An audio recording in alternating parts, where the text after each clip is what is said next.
Eh bien écoutez, on est là avec une délégation écologiste 100% féminine pour rencontrer le Premier ministre dans un rendez-vous qui est prévu de longue date pour parler de la proportionnelle. C'est la grande consultation du moment. Alors sur la proportionnelle, vous connaissez notre position historique, c'est dans notre ADN, nous sommes pour la proportionnelle, nous la portons depuis le début du mouvement écologiste, depuis que nous existons.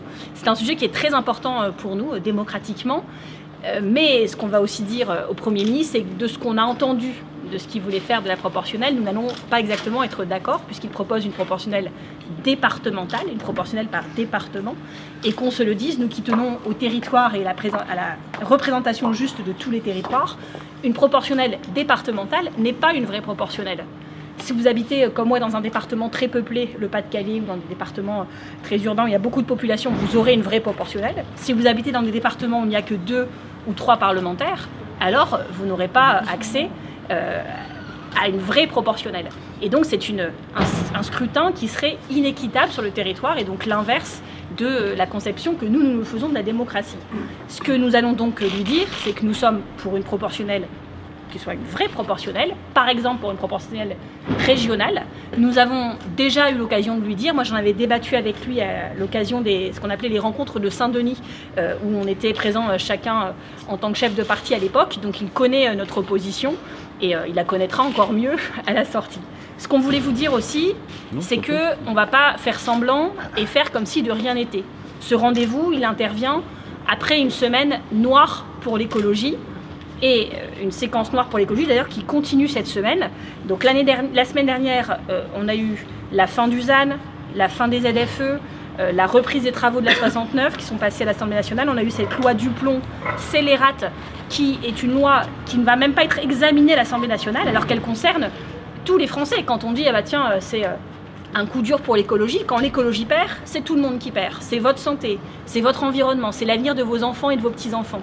Et on trouve complètement scandaleux, outre qu'on n'est pas du tout d'accord sur le fond avec ce texte, complètement scandaleux qu'il n'ait même pas le courage dans les yeux de débattre à l'Assemblée nationale avec des comptes rendus où ce soit écrit, on puisse dire dans 20 ans aux personnes atteintes de cancer, c'était écrit là, lui il a dit que l'acétamipride c'était bon, c'était pas un problème, elle a dit que c'était comme ça qu'il fallait faire.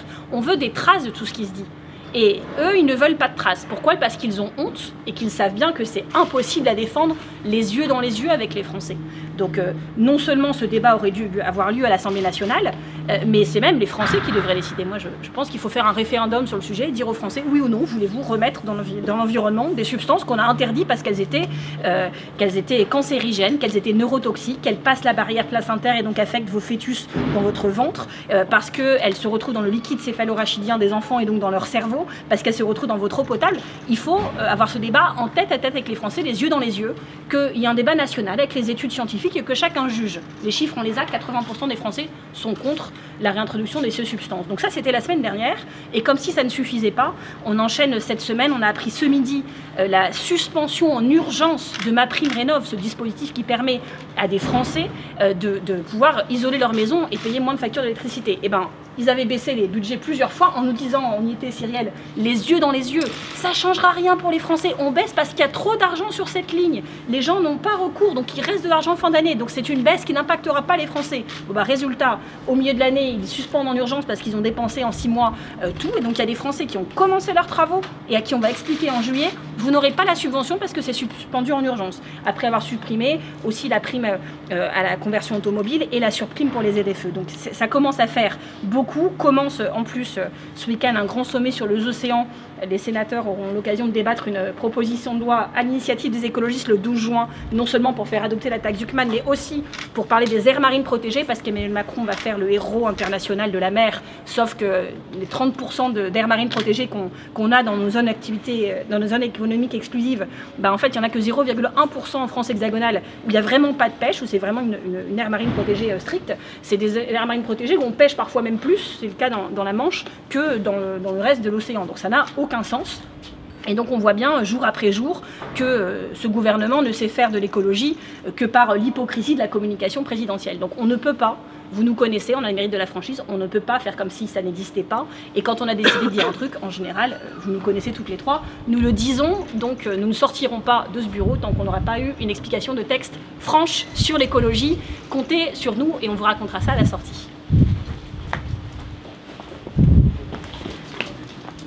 Bien, bonjour à tous et à tous. Après la longue liste énoncée par Marine Tondelier des passages en force et des reniements de ce gouvernement sur la question environnementale, que ce soit sur le passage en force pour réautoriser les néonicotinoïdes, la suspension de MaPrimeRénov', ou encore le passage en force d'un texte qui va contre la justice pour imposer une autoroute complètement anachronique. Il y a quand même un certain malaise. Il y a un certain malaise avec un rendez-vous complètement incongru, d'aller discuter avec le gouvernement le plus faible, le plus obtus, le plus climaticide d'une réforme de nos institutions. Mais on est là. On est là parce que la question de la proportionnelle, c'est un sujet effectivement historique pour les écologistes, parce que derrière la proportionnelle, c'est la question de la juste représentation des électeurs. C'est faire en sorte que chaque voix compte. Et c'est pour ça qu'effectivement, nous défendrons la proportionnelle régionale, qui permet effectivement cette juste représentation. Nous sommes là aussi pour rappeler au Premier ministre que cette culture du compromis qu'il appelle de ses voeux grâce à la proportionnelle, la sortie du conflit, ça se construit dans le temps.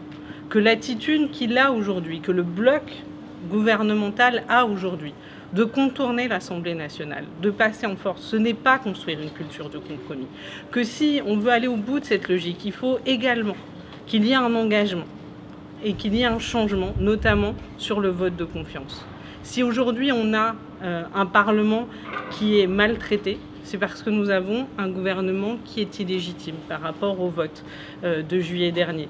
Et donc, oui, nous soutiendrons la proportionnelle, que nous continuons à soutenir un changement de constitution pour qu'il y ait une obligation de ce vote de confiance. Sans vote de confiance, il n'y aura jamais complètement la culture du compromis au sein de nos institutions. Merci. Alors beaucoup de choses ont déjà été dites. Je voulais revenir peut-être sur quelques points sur ce sujet majeur pour les écologistes et majeur pour les Françaises et les Français. Vous avez dû voir l'étude récemment sortie qui indique que les 3/4 des Françaises et des Français, 75%, sont favorables à une modification du mode de scrutin pour passer à la proportionnelle. Pour une raison assez simple, on a beau dire fréquemment chez celles et ceux qui sont opposés que ça intéresse peu les Français, la réalité c'est que depuis 2022 et la crise politique qui s'est mue en crise de régime dans laquelle notre pays est plongé, les Françaises et les Français ont bien compris que la proportionnelle était un des moyens de répondre à la crise politique et de faire entrer enfin la France dans ce que j'appelle le camp des démocraties normales, des démocraties parlementaires, où, comme l'a dit Cyrielle Châtelain avant moi, eh bien, les parlements sont élus à la proportionnelle et les gouvernements sont élus par les parlements après un vote de confiance qui est la pratique normale dans des institutions fonctionnelles et saines. Je voulais aussi rappeler que nous l'avons toujours porté parce que la proportionnelle, c'est le système qui garantit la représentation la plus juste, la stabilité la plus ancrée et au fond une culture politique de la responsabilité et de l'intelligence collective. Mais il y a une urgence à le faire aujourd'hui. Vous savez que la proportionnelle, que le scrutin majoritaire a été défendu pendant très longtemps en arguant que même s'il était très injuste, eh bien, il avait soi-disant deux avantages: garantir des majorités stables et puis laisser l'extrême droite en dehors du Parlement. Chacune et chacun voit bien qu'aujourd'hui ces deux promesses ont volé en éclats depuis bien longtemps. On a aujourd'hui une instabilité qui est assez unique en Europe. Nous sommes le seul pays à ne pas avoir la proportionnelle et certainement l'exécutif le plus instable de toute l'Union européenne. Et nous avons aujourd'hui le groupe d'extrême droite le plus grand qu'il n'y ait jamais eu en France. Donc aujourd'hui, non seulement le scrutin majoritaire ne tient plus ses promesses, mais au contraire, j'en suis convaincue, c'est grâce au scrutin majoritaire, si on ne change pas notre mode d'élection, que l'extrême droite pourrait demain arriver à avoir une majorité absolue au Parlement qu'elle n'a pas dans la société. Je vous rappelle que le scrutin majoritaire permet d'avoir, avec un peu plus de 30% des voix, 60% des sièges. C'est ce qui est arrivé aux macronistes en 2017. Et ça, aucune démocratie ne peut l'accepter. Ce que nous voulons dire, c'est que nous sommes pour la proportionnelle, pour une vraie proportionnelle, ça a été dit, c'est important. La proportionnelle départementale qui est vendue, récitée comme étant un point d'atterrissage possible, n'est pas une vraie proportionnelle, simplement parce que la moitié des départements français auraient moins de 4 sièges. 4 sièges. C'est un seuil théorique pour être élu de 25%. D'accord ? Ça veut dire que toutes les voix en dessous ne sont pas représentées. Ce n'est pas du tout une vraie proportionnelle et ça amène à des écarts aussi importants qu'avec le scrutin majoritaire, avec en plus l'impossibilité de faire le Front républicain. Donc on a les désavantages du scrutin majoritaire et les désavantages du reste aussi, et aucun gain. Et enfin, je voulais juste revenir sur un point.